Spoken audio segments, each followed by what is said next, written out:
I'm sure everybody has recycled at least once in their life. If I asked you what is recyclable, you could probably give me a pretty good list off the top of your head.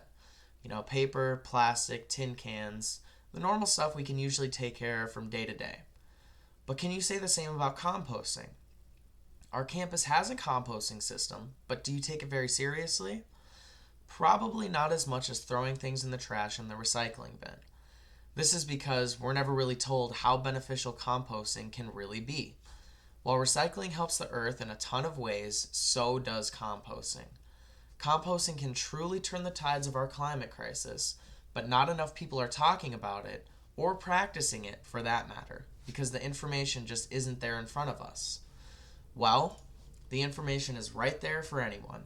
It's just not being spread around as much as recycling and taking care of our environment in other ways is. In this speech, I'm going to lay out how beneficial composting can be for the environment, what compost can be used for, and how you can start composting at school to make your contribution.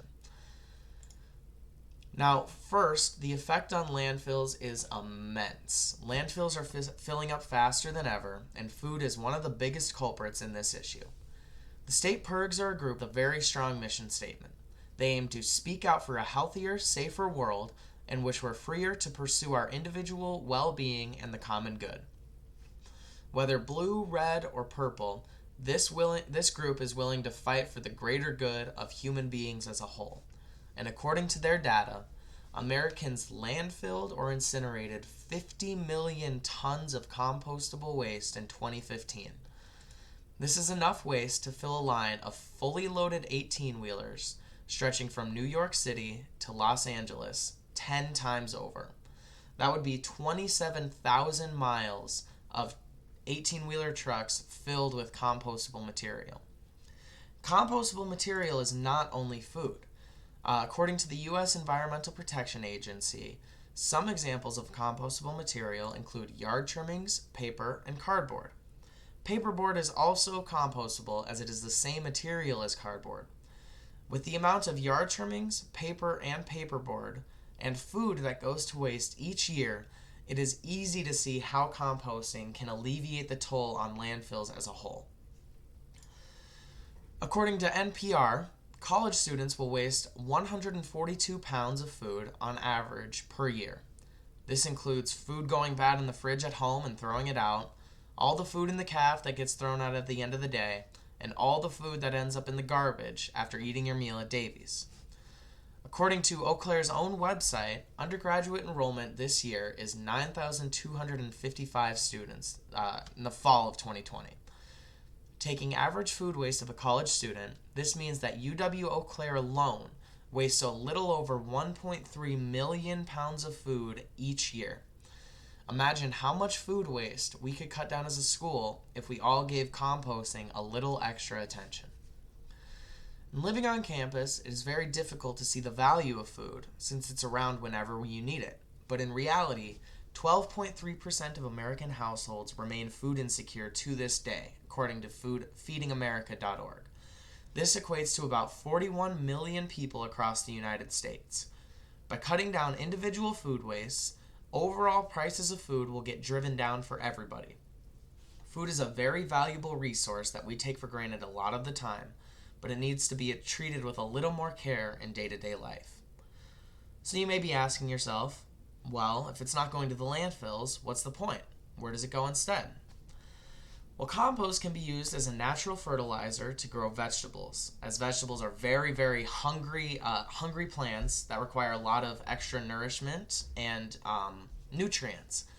And compost is a natural way to give those nutrients to the vegetables.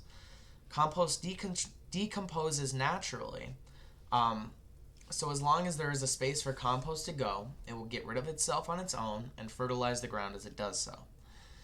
Now, I will admit there are not a lot of other uses for compost other than using it for fertilizer and bringing nutrients to the soil, but allow me to open your eyes to a new way of thinking about it. As climate change begins to become a topic of discussion within government officials, that means that things that threaten our long-term environment are on their way out. This includes the dairy industry, which is one of the leading producers of fertilizer through cow manure and one of the leading one of the leading charges to climate change. As the dairy industry is not a part of a sustainable future, dairy farms will find their way out the door, and composted material can help alleviate the fertilizer pressure on the farming industry, so long as enough people generate compostable material and don't throw it in the garbage to turn it into waste. So how can you make a difference by composting every single day? The Environmental Protection Agency has a comprehensive list of what you can compost and what you can't compost and why. As I mentioned earlier, yard waste, yard trimmings are huge for compost. This one's not too big of a deal for us because I can't imagine many of us are doing our own full-time yard work yet, but it's something to keep in mind for the future. Animal waste product cannot be composted.